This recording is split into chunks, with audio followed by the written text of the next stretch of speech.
What is going on, everybody? Welcome to GLE. Got a special guest today, catching up with an old high school friend of mine, John Wicker.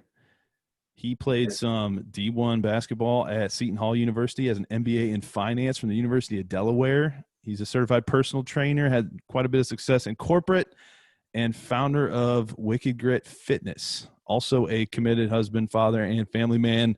And great catching up with you, John. Welcome to GLE. Wow, look at that. Man, hey, man, no, thanks for having me. I really appreciate it. Appreciate the opportunity, man, to chop it up with you. Yeah, so it's been a while since we've talked. Why don't you tell me and the GLE community kind of your story of even before, start before high school. How'd you get to where you are today pursuing this Wicked Grit Fitness and also with your success in finance and corporate? Yeah, man, I think that begins obviously with family and kind of like my background and values. I think my parents did a pretty good job, obviously, in raising me, and has contributed, to my success today. Obviously, like you said, went to high school together in Michigan, and here I am on the East Coast in New Jersey right now. I work in Manhattan, in New York, just a short stone throw over the Hudson. And it's changed a lot over there, huh, since COVID? For sure. I mean, so we're all obviously in this home office environment. And, just to touch on Wicked Grit, being in home office has given me a little bit more time. Obviously, like you said, I got a young 15-month-old boy who's very active and a wife. And, I've been able to invest a little bit more time in my fitness business, kind of being at home, which is really cool.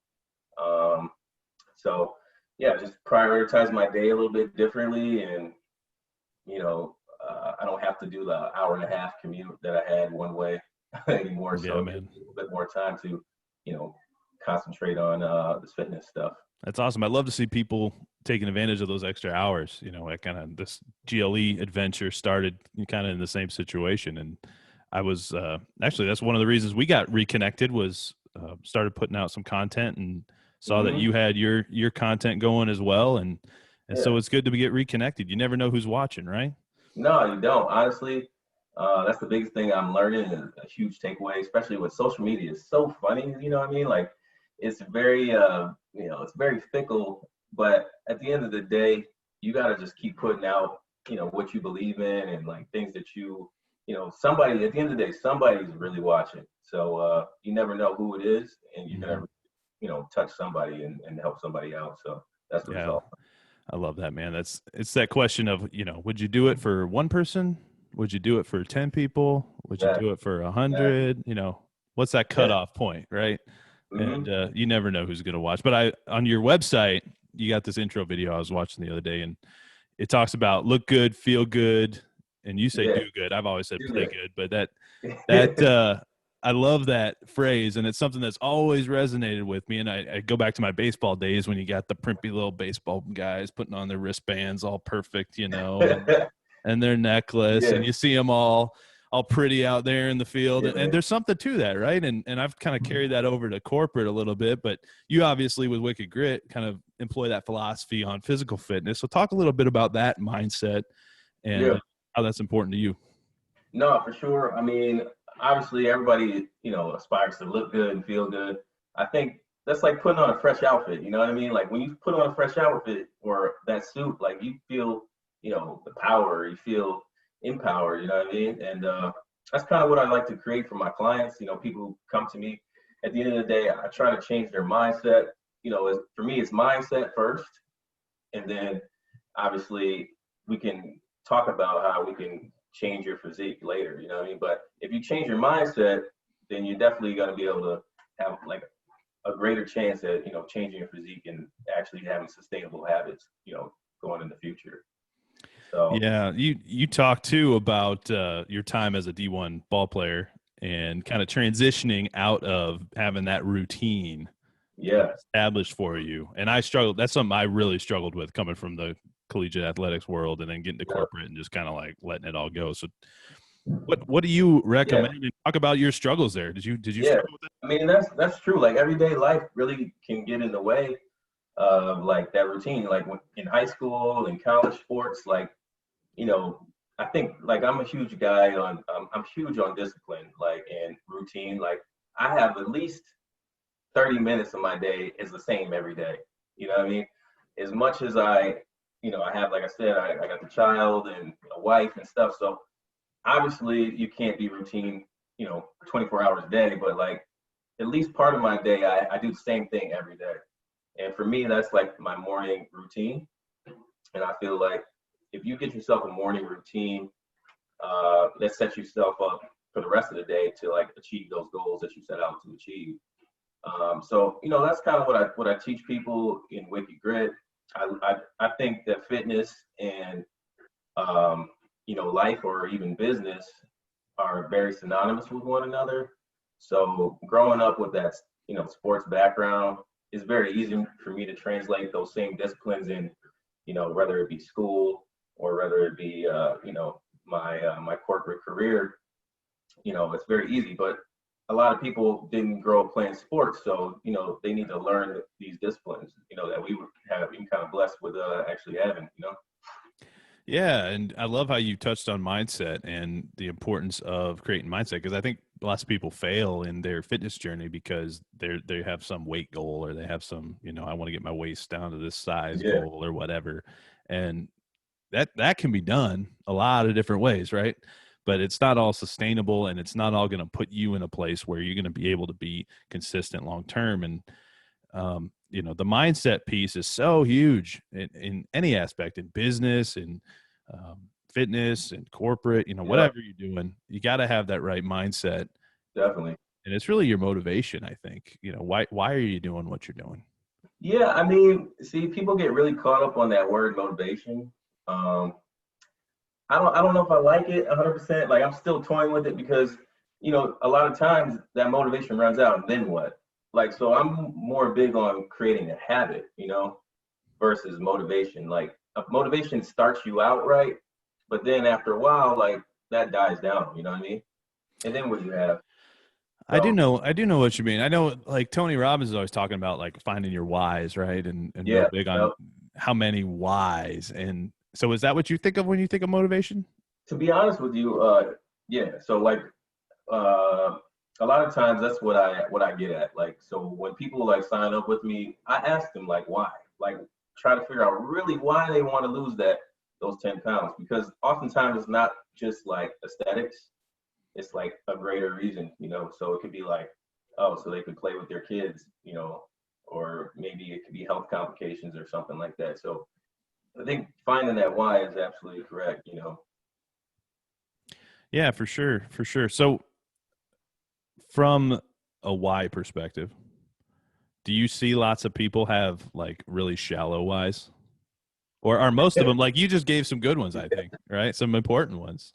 But I mean, it starts out there, but I mean, I think that's my goal, is to help them, bring out the deeper why. Like, why are you doing this? Because most 9 times out of 10, there's a deeper reason behind sure. that. They just haven't even thought about it. You know what I'm saying? Yeah, yeah, yeah, for sure. So let's talk a little bit about your journey to D1 basketball. I know you walked on, which is something that is intimidating, I can imagine. To Yeah, do. That's something I almost did that, and was fortunate enough at like the last minute to end up getting an offer from somebody and going to play a little D2 ball. But walking on at a D1 would be a yeah. courageous thing to do. So talk about that journey. Well, it wasn't a great one. Looking back at it, like, you know, I, my whole point of going to college obviously was like my parents, you got to come out with that paper. It wasn't to go play sports, so that's kind of why I went to Seton Hall. But before I did go there, I did have a conversation with the coach. You know what I'm saying? So I knew that it was an opportunity for me to walk on. However, looking back, obviously, would I've had a better basketball career if I went and played D2 or something? Yeah, probably. Uh, but it was a cool experience. I mean, just seeing a lot of those talented athletes that that was had the opportunity to play with, either practice with or even just come to know, and actually some of them were able to mentor me or whatever on the court. Was a cool experience for sure. But I only walked on, that '06 season, and then unfortunately the coach he left the program and we got a new coach, and basically that was it for the basketball career. Yeah. It's crazy, man. It's always interesting to hear people's journeys. And, I went to have that D2 experience, right? And I didn't even, Yeah. you come from high school where you're a stud athlete like yourself, rock star basketball player. Yeah. And mentally, I really struggled with that transition to college sports. I redshirted my first year. So you go from playing all the time to not playing at all. And it's just it's that mindset, right? How do you approach that situation? Do you have a good mindset, or is it weak? And back then mine was weak, Yeah. No, I mean, and that's kind of actually how I came up with, like, we're talking about mindset. That's kind of how I came up with the name, like, Wicked Grit. Obviously, Grit is my last name, but Grit, I feel like I wasn't always like the best athlete, you know what I mean? Like, even in high school basketball, like, there were other kids on the team that were better than me. And I feel like my disadvantage was, like, I was good, like, playing in the street, like one-on-one pickup, but like it didn't translate over to team ball until maybe like junior or senior year. Like I just didn't get it. And but I was a hard worker, like in the summer I dedicated time to, practicing my game. I went to basketball camps. And so GRIT actually stands for an acronym of, like, greatness requires internal toughness. So I feel like you just have to, like, everything, like I said, begins with the mind. So if you're in the right mindset, you believe you can achieve it, like, then it's already done. I love that. Greatness requires internal toughness. Yeah. That's awesome, man. We always we called ourselves grinders back in the baseball days, but we're always on the grind. Grinders. Oh, okay. Yeah, we were eating subs. No, man. So what's the Grit 90 principle all about? Oh, man. A little bit about that? Yeah, I can tell you a little bit about it. So, I mean, obviously, I used to work out like hours in the gym. So a lot of the people that I train are actually females, like moms or people in, corporate setting. So they got kids, they don't have a lot of time to be in the gym. So the Grit 90 is, like, obviously, it's premised on, like, shorter workouts, like under 30-minute workouts, okay, using high interval intensity training. And basically I can get you where you want to be within 90 days. So that's kind of what the Grit 90 principle is. More intense workouts, shorter duration, with or without equipment. I meet you where you're at, and I can guarantee these results within 90 days or less. Awesome, man. Yeah. Awesome. So what is your I guess what challenges and successes have you had that have been instrumental in kind of shaping who you are? Have you had certain things in your life that you'd say are pivotal in your journey to where you are today? Yeah, I mean, absolutely. First and foremost, like, obviously we talk, like, I'm from Michigan, why the heck am I on the East Coast? So I think that's something huge, and I would tell, like, younger kids, like, today, like, a lot of my experiences have come because I was able to, like, leave the nest, and not stay in Michigan. I feel like I've grown tremendously, just being out here in New York, New Jersey area.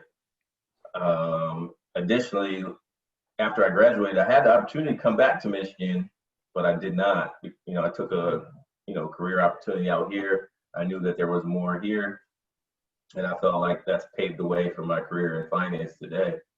So, like, I would definitely say, just kind of having that faith to actually leave, your familiar, grounds, and kind of venture out just to broaden your horizon is something that, decision I made that's definitely paid dividends. You know what I mean? Yeah, I 100% agree. I come from a family that moved around quite a bit, even though it was kind of Midwestern, Illinois. We spent some time in Wyoming, Texas a couple times, Michigan. And I think moving, it's just like trying new things, right? You get Yeah, used to a different environment, different cultures. You got to go experience that. And I think I regret waiting so long to get out of the country. I don't know if you've ever traveled abroad, yeah, but my wife and I went abroad for our honeymoon. I've been throughout North America, but until you go and see some of these parts of the world, you really have no perspective for sure. on Yeah, I mean, how good we have it here, especially. yeah, I mean that too as well. I didn't mention the the actually traveling abroad thing. I was fortunate enough to do a lot of my traveling abroad, like during my college years. Oh, cool. So you know, I know a lot of people now are like going so like everywhere. Like I did a lot of my traveling. I've been to China and Europe and stuff, and that definitely shaped my just like my whole perspective, and I think that's very important, definitely. Yeah, it was a great thing, and I encourage people because I married my wife is a Houston native, Okay. and she moved out when we got married, and she moved in with me. So she lived with her family Yeah. all up until getting married, right? And so Yeah. we come from very different worlds from a moving around perspective, and I just love it. Like I love moving around. I love the So I mean, change. I love her new family things. is there now. Her family Yeah, is they're still here in Houston, and okay. 15-20 minutes down the road. Cool. Cool. And Everybody. You got but everybody in. for her that was a big transition, right? For Yeah. because she had Absolutely. never left home. Yeah. And That's like so my wife. The same. Yeah. Same thing. so Mhm. it's cool, especially if you can I don't know if there's obviously pros and cons either way, but if you can Yeah. do that younger and get experience moving around, I think it's a really good growth opportunity for sure. For sure. So, talk a little bit about the finance world. What's going on in the finance world? We obviously have COVID-19 going on today. How's that impacted the Yeah. whole financial realm from your perspective? And Well, what are it's you great concerned for about looking ahead? it's great for me. Anybody trying to get a loan is it's amazing right now. However, I mean, a lot of businesses are definitely being hurt, especially you can see it here, in New York area. Absolutely. Like the MTA system is just shot. They're like bleeding money. I really, I don't really know what's to come, in the future for New York, even in like California, these areas too.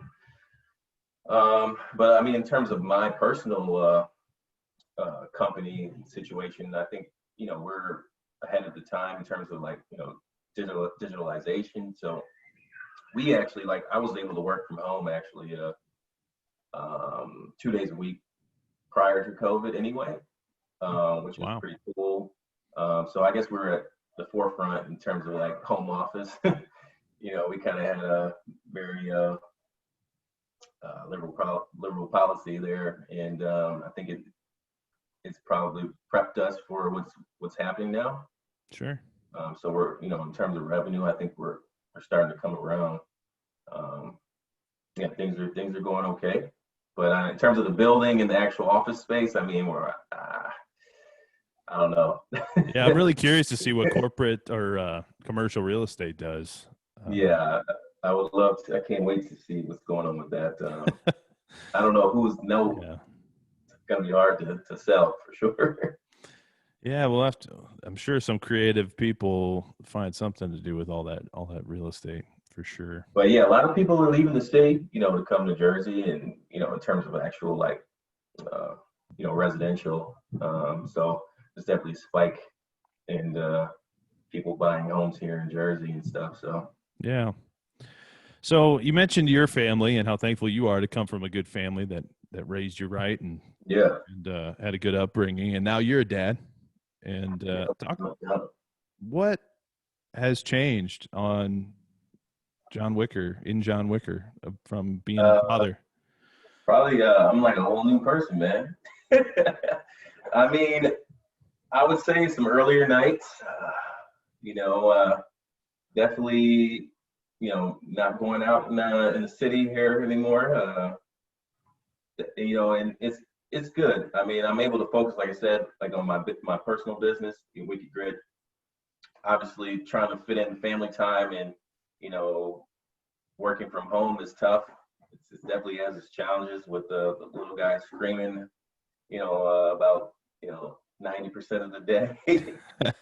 uh, but it's cool, man, because I'm able to see him grow. Like you won't get this time back for sure. So Oh, definitely. it's definitely pretty cool. I'm sure you feel the same. Oh, of course, man. We have been so blessed because we've been working from home since March. And so, my wife basically throughout her pregnancy was working from home, which was it's a huge blessing. I'm sure every woman who's gone through a pregnancy would probably agree. Yeah. If they were going to work during that time, man, I don't know. I don't know how they do it. Those women, they're studs carrying those babies, man. I tell you, but we were just surprised with our baby 6 weeks early. So we're adjusting quickly to parenthood. And I hope you did that nesting thing early. the nesting thing. Yeah, the nesting, where you set up the crib and the Oh and everything. yeah. No, dude, we didn't have anything set up. Oh man, that's a circus, dude. You should have seen. I could show you the picture of our little front door camera because when we're at the hospital, my wife was just ordering like all sorts of stuff on Amazon, right? So it's it was just covered in boxes. Oh man. Oh my goodness. I mean, it's crazy. I mean, babies and it's wild. It's definitely a life changer. It's crazy. You ever think back? So we come a long way since high school. Yeah. For you, it was 15 years ago. Yeah. Yep. Me, just a little over that. So what do you think? What's your how much has your perspective changed? Thinking back to your high school days. I mean, I think I'm like a whole new person, just like I said, because where we came from, Rochester, Michigan, very suburban to, my first year out here in Seton Hall was crazy. It's just everything was so different. I've never even seen, so many different cultures. To now, like so many different foods that I'm accustomed to eating that I would have probably never ate in Rochester. Just it's crazy. Like I said, so much growth. However, Rochester was cool, man. Like I still keep touch with a lot of the people there. Like that's family. So sure. My brother still actually lives in Michigan, in Oakland Township, so not far from Rochester. Sure. So I get back there every now and again. I mean, I still catch up with all those guys, from the area. So that will always be home for me. But I mean, in terms of like growth, like it's just tremendous. Like even my wife, like my wife's Egyptian, so like we didn't have that in I'm sure there were maybe a couple. I didn't even know what that was. I thought they were like extinct or something. Right. That's funny, man. Yeah, that area in Oakland County was a really great area to grow up in. It's still a great community, and I'm thankful for my time there. But as we said before, getting exposure, getting experience. I remember coming to Houston. I never thought of Houston as a place that would have fantastic food. Mm-hmm. It's actually one of the things Houston's very well known for, which I didn't know. But going back to Michigan now, I actually get disappointed because they don't have very good food compared to they don't. what they got down in Houston. No offense, Michigan. They have good craft beer. Jets Pizza though. Jets. I do miss Jets. I like Jets. I do miss Jets Pizza and Penn Station, man. Oh yeah, Penn Station. Do you have Penn Station out there? No, we don't have that. We don't have. It's East Coast, man. I don't like this New York pizza. I'm not a huge fan. They'll probably kill me for saying that, but yeah, the thin stuff. Yeah, you're a Chicago guy. I can get behind the deep dish, but deep dish. But I would probably prefer Chicago pizza for New York. Yeah. I gotcha. Well, John, it's been good catching up, man. Tell us where we can find you if we want to reach out and learn more about what you're doing with Wicked Grit or anything else. Yeah, I mean, you can find my website is www.thewickedgrit.com, or you can find me on Facebook, Instagram at Wicked Grit. Yeah, man. I appreciate the opportunity. It's been great chatting, man. You take care. Likewise. Wish you the Thank best. you.